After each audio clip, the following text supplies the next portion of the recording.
आदमी की नजर हर साल आने वाले वित्त बजट पर टिकी होती है, क्योंकि इसमें हुए बदलाव और ऐलान को देखकर ही वो पूरे साल भर की प्लानिंग करता है।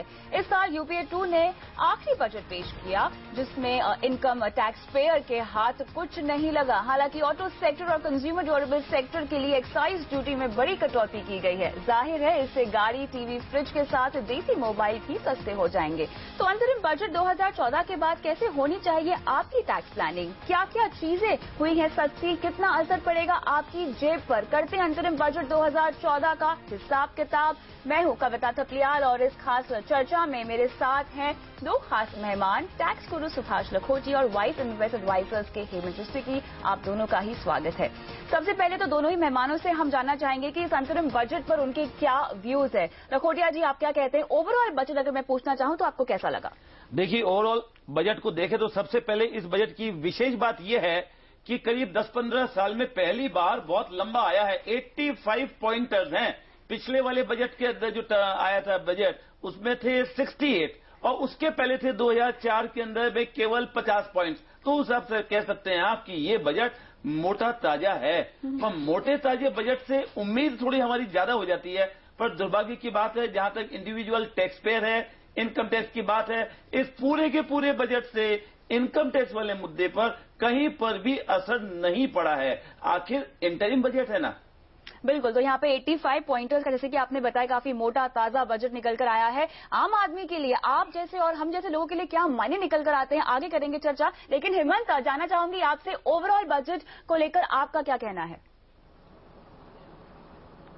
देखिए कविता, क्योंकि ये वोट ऑन अकाउंट या इंटरिम बजट था, तो मुझे लगता है कि उससे बहुत ज्यादा उम्मीद करना शायद सही नहीं है, क्योंकि वोट ऑन अकाउंट जो है बेसिकली सरकार की जो एक्सपेंडिचर है खाली उसको ही कवर करता है। तो आई थिंक अगर उसको हम कंपेयर करें नॉर्मल जो प्रॉपर बजट होता है उससे काफी फर्क है, क्योंकि बजट में इनकम, एक्सपेंडिचर और बहुत सारी चीजें होती हैं। यहाँ पे ट्रेडिशन रहा है ज्यादातर के जो जहां पे पार्लियामेंट की अप्रूवल चाहिए होती है उन चीजों को इसमें नहीं छेड़ा जाता है। इसलिए आपने देखा कि डायरेक्ट टैक्सेस वगैरह में भी कोई चेंज नहीं किए।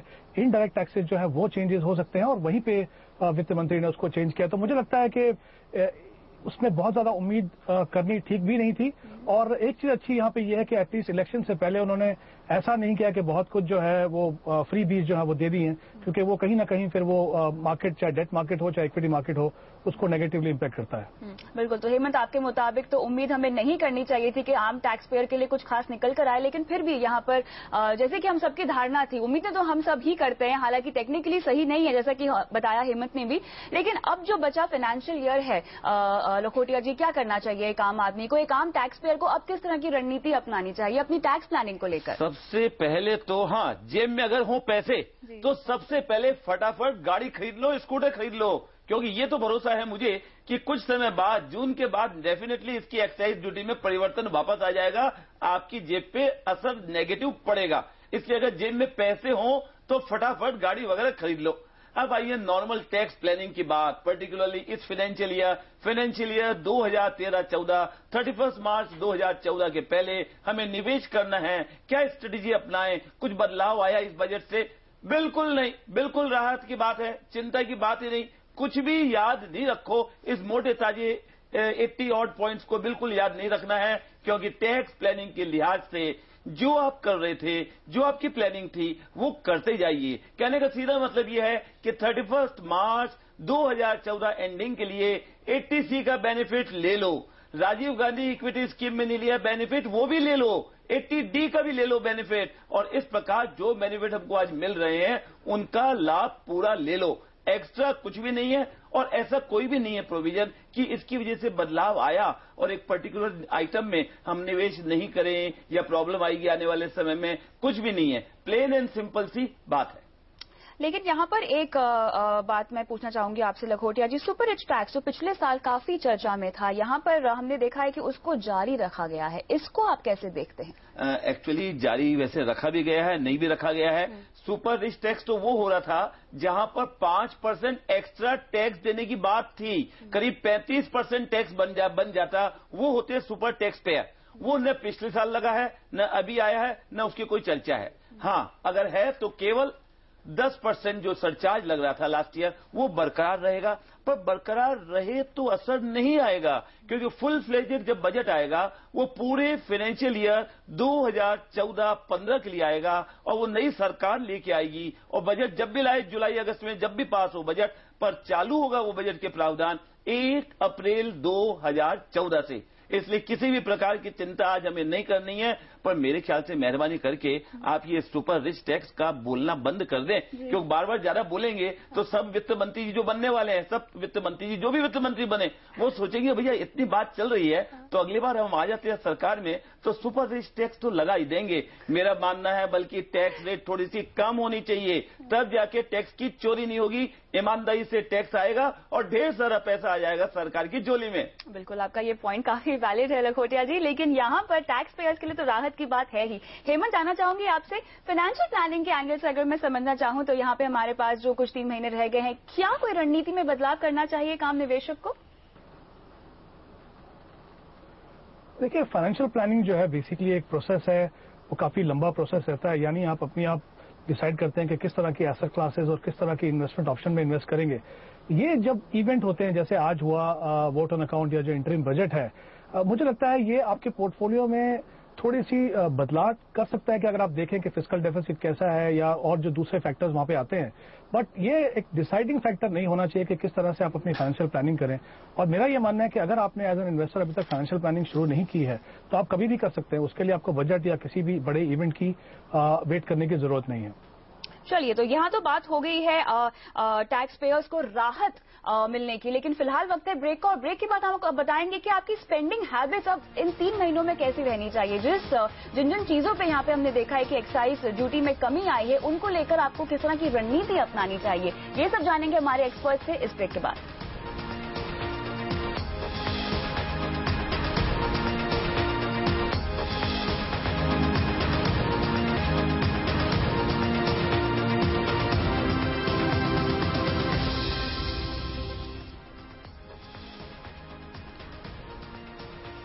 अंतरिम बजट 2014 का हिसाब किताब, इस खास पेशकश में आपका फिर से स्वागत है। हमारे साथ बने हुए हैं टैक्स गुरु सुभाष लखोटिया और हेमंत रुस्तगी। हेमंत, आपके पास आते हैं अब। यहाँ पर जैसे कि हमने देखा कि गाड़ियों और कंज्यूमर ड्यूरेबल पर एक्साइज ड्यूटी में कमी कर दी गई है। जाहिर सी बात है गाड़ी के साथ साथ टीवी, फ्रिज और तमाम कंज्यूमर ड्यूरेबल्स सस्ते हो जाएंगे। जानना चाहूंगी आपसे कि अगर फाइनेंशियल प्लानिंग के एंगल से समझा जाए तो अपनी स्पेंडिंग हैबिट्स पर एक निवेशक कैसे कंट्रोल करे या क्या क्या बदलाव करे? देखिए, बजटिंग जो है किसी भी हाउस होल्ड के लिए एक बहुत इंपॉर्टेंट एक्टिविटी है, क्योंकि आप जब बजटिंग की बात करते हैं तो आप देख रहे हैं कि आपकी इनकम कितनी है, स्पेशली आप देखते हैं कि पोस्ट टैक्स इनकम कितनी है, कितना आप खर्चा कर रहे हैं, उनको आप कैटेगराइज करते हैं कि हाउस होल्ड में कितना खर्चा है और एंटरटेनमेंट में कितना खर्चा है, उसके बाद कितना बचता है, क्योंकि वो जो बचता है वही आपके इन्वेस्टमेंट या जो कोई भी आपको कंज्यूमर ड्यूरेबल खरीदना हो उसके लिए वो काम आता है। जैसे अगर आप बात करें किसी को अगर गाड़ी खरीदनी है तो इतनी बड़ी आइटम जब आप खरीदते हैं, इतनी बड़ी जो आप चीज खरीदते हैं तो उसको आपको कहीं ना कहीं प्लान करना पड़ता है। लेकिन अगर आपने प्लान करके रखा है या आप सोच रहे थे उसके लेने के लिए, तो जैसा लखोटिया जी ने पहले कहा कि क्योंकि अभी हम देख रहे हैं कि यहाँ पे एक्साइज ड्यूटी जो है कम हो गई है, तो उससे जो भी फायदा आपको होगा उसका आप अभी लाभ उठा सकते हैं। क्योंकि बट ये नहीं है कि क्योंकि एक्साइज ड्यूटी कम हुई है इसलिए आप कोशिश कर रहे हैं, वो इतना बड़ा डिफरेंस भी नहीं है कि आप अगर आप गाड़ी लेने की इस समय पोजीशन में नहीं है लेकिन इसको देख के आप कोशिश कर रहे हैं कि आप गाड़ी ले लें, तो वो शायद ठीक नहीं होगा। हाँ, अगर आप बजटिंग करते रहे हैं, आपने इस चीजों के लिए प्रोवाइड किया है, इसीलिए हमेशा कहते हैं कि अगर आप मान लीजिए आपको फ्रिज या टीवी ऐसा या कंप्यूटर कुछ खरीदना हो, अगर आपके पास कोई इमरजेंसी फंड आपने रखा है तो उसको भी कुछ समय आप इस्तेमाल कर सकते हैं और इस चीज के लिए आप धीरे धीरे पैसा जो है फिर से इमरजेंसी फंड में डाल सकते हैं। तो मुझे लगता है अगर बजटिंग किया है, आपने प्रोविजन किया है, तो डेफिनेटली एक अच्छा मौका है, क्योंकि इन चीजों के दाम जो है अभी कम है और ये कुछ समय के लिए है, क्योंकि अगले जब बजट आएगा एक्चुअल में जुलाई में, तब देखना पड़ेगा कि ये राहत जो है वो रहेगी या नहीं रहेगी। बिल्कुल, तो यहाँ पर लखोटिया जी, हेमंत के मुताबिक तो आपको सोच समझ के खरीदारी करनी चाहिए और उनकी प्रायोरिटी तो कंटिजेंसी फंड बनाने के ऊपर है। लेकिन चर्चा की शुरुआत में आपने कहा कि गाड़ी खरीद लीजिए और कंज्यूमर ड्यूरेबल्स खरीद लीजिए, आपका क्या? एक मिनट, एक और बात, पर्टिकुलरली ऐसे व्यक्ति जो व्यापार में है, बिजनेस या प्रोफेशन में है, उनके लिए तो 2 in 1 है, 2 फायदे हैं। पहला तो ये फायदा है, अगर आज गाड़ी का लेने का सोच लें तो हमारे एक्साइज ड्यूटी कम हो गई। दूसरा फायदा है, आज अर्थात 31 मार्च के पहले गाड़ी खरीद लें, चाहे 31 मार्च के दिन में खरीदें, तो डेप्रिसिएशन का बेनिफिट है, आधे साल का डेप्रिसिएशन मिल जाएगा। कुल मिलाकर डबल फायदा है ऐसे व्यक्तियों के लिए जो बिजनेस या प्रोफेशन में लगे हुए हैं। इसलिए मैं तो कहूंगा पैसे नहीं हो, आप अलमस्ट हो, जो भी हो, कहीं से लाओ, बैग बोरो, स्टील या लोन लो और लेके गाड़ी खरीद लो, फायदा है, पर्टिकुलरली बिजनेस या प्रोफेशन वाले व्यक्ति के लिए। चलिए, तो अगर आपने प्लानिंग बना के रखी हुई है तो फिलहाल आप खरीद ही लीजिए, जहां तक हमारे एक्सपर्ट्स की राय है। लेकिन लखोटिया जी, यहाँ पे एजुकेशन लोन की बात करते हैं, जहां पर ब्याज में छूट देने का ऐलान किया है वित्त मंत्री जी ने। स्टूडेंट्स के लिए मैं समझना चाहूंगी कितने बड़ी राहत की बात है ये? बड़ी राहत है, पर्टिकुलरली ऐसे बच्चों ने जिन्होंने लोन पहले ले चुके हैं।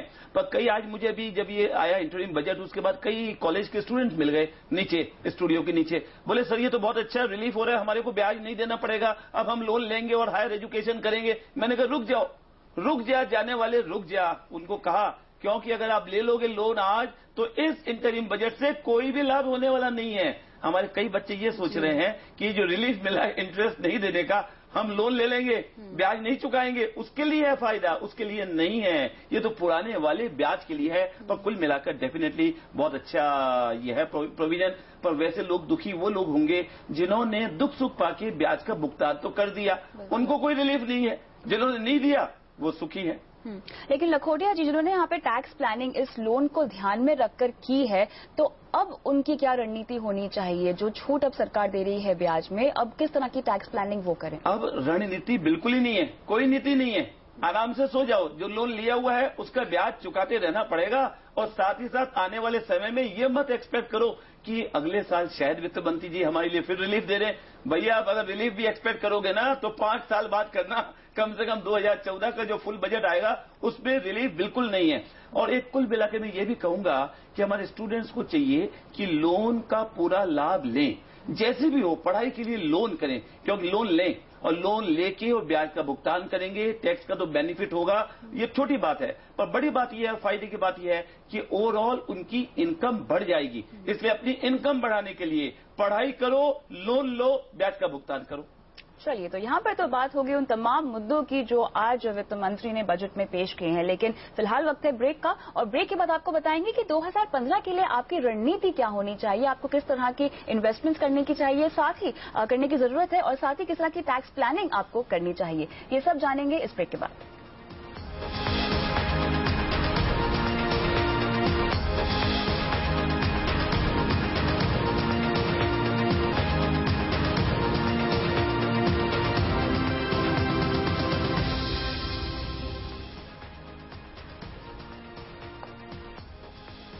अंतरिम बजट 2014 का हिसाब किताब में आपका फिर से स्वागत है। हमारे साथ बने हुए हैं टैक्स गुरु सुभाष लखोटिया और हेमंत सुस्तगी।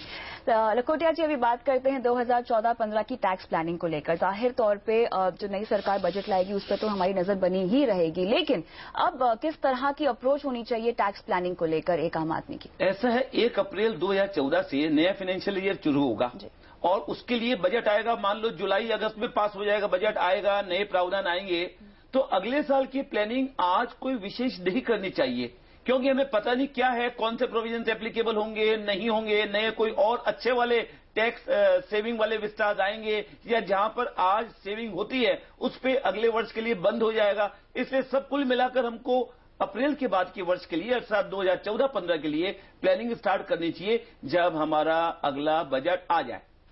लेकिन क्या पीपीएफ में हम पैसा लगा सकते हैं? बहुत अच्छा सवाल पूछा आपने। पीपीएफ के लिए आंसर है बिल्कुल, अभी लगा दो, अर्थात 1 अप्रैल से ही पीपीएफ में निवेश करो।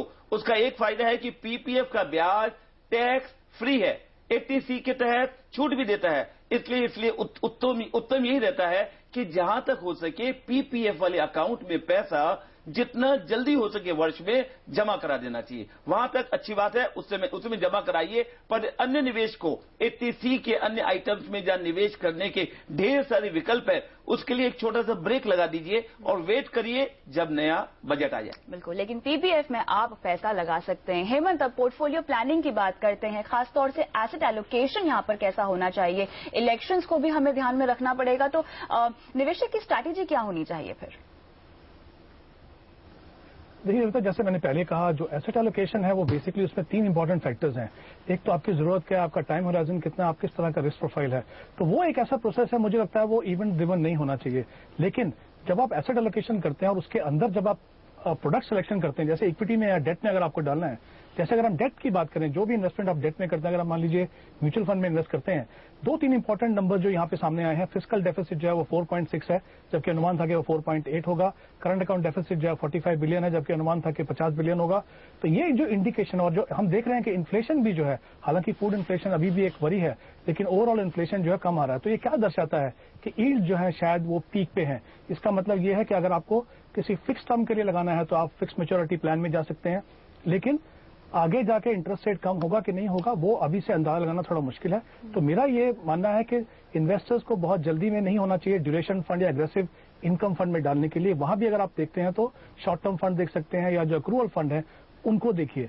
जहां तक इक्विटी का सवाल है, ये जो बजट है या जो इलेक्शन है, ये इंपॉर्टेंट इवेंट है, क्योंकि ये शॉर्ट टर्म और मीडियम टर्म में मार्केट को डायरेक्शन देते हैं। लेकिन जैसा मैंने कहा, आपकी एलोकेशन पेज से फर्क नहीं पड़ता है, विद इन दैट आपको क्या चेंज करने हैं। जैसे कुछ सेक्टर्स में यहाँ पे हमने देखा राहत मिली है, ऑटो सेक्टर है या पावर सेक्टर है, यहाँ पे कुछ बन के आया है। अब ये बजट में रहता है कि नहीं वो देखना पड़ेगा। तो मुझे लगता है उस पर नजर रखिए, उसको देख के इमीडिएटली अपने पोर्टफोलियो में बदलाव मत कीजिए। और एक आम निवेशक जो है वो बजाय इसके कि सीधे स्टॉक मार्केट में जाके इनका फायदा उठाने की कोशिश करें, जो एक तरह से टाइमिंग होगा। अच्छी बात यह है कि अगर आप म्यूचुअल फंड्स को देखें, ऐसे फंड्स को देखें जो इन सेक्टर्स में थोड़ी एलोकेशन ज्यादा करते हों, ताकि उनका फायदा भी हो सके। और एक अच्छी बात यह है कि अगर बाद में जाके कुछ बदलाव होता है तो फंड मैनेजर आपके बिहाफ पे पोर्टफोलियो में बदलेगा, उसमें आपको कुछ करने की जरूरत नहीं है। तो मुझे लगता है थोड़ा ध्यान से समझ के अगर हम एलोकेशन करें तो आप डेफिनेटली जो इमर्जिंग ट्रेंड है उसका फायदा आप उठा सकते हैं। बिल्कुल, तो यहाँ पे डेट फंड्स में आपको निवेश करने की सलाह दी जा रही है। साथ ही सेक्टोरियल फंड्स भी काफी आकर्षक यहाँ पर लग सकते हैं, लेकिन थोड़ा सा ध्यान से आपको इसमें निवेश करना होगा, क्योंकि सेक्टोरियल फंड्स को हमें काफी ट्रैक करने की जरूरत होती है। इन सबके अलावा लखोटिया जी, आपको लगता है कि रियल एस्टेट में भी निवेश करने का सही समय है अब? हाँ, उसके पहले मैं ये बतलाना चाहूंगा हमारे दर्शकों को कि इलेक्शन तक के लिए मेरी तो रणनीति ये रहेगी, CIK, कैश इज किंग। अगर कैश रहेगा आपके पास तो आप कुछ भी इन्वेस्ट कर सकते हैं। कभी मार्केट कुछ दिन के लिए ऊपर नीचे हुआ तो भी फटाफट शेयर खरीद लो, कुल मिलाकर फायदा ही फायदा। पर अब जब बात करते हैं रियल एस्टेट की, तो सवाल ये उठता है कि रियल एस्टेट भी नई सरकार आ जाएगी, नया बजट आ जाएगा तभी खरीद लेंगे? बिल्कुल नहीं, क्योंकि इसलिए कि आज के दिन में रियल एस्टेट काफी डाउन है। ऐसे में अगर आपको खरीदना है मकान, स्ट्रेटेजी के अंदर है ये आपके, तो नए बजट पर वेट मत करो, आज ही खरीद लो।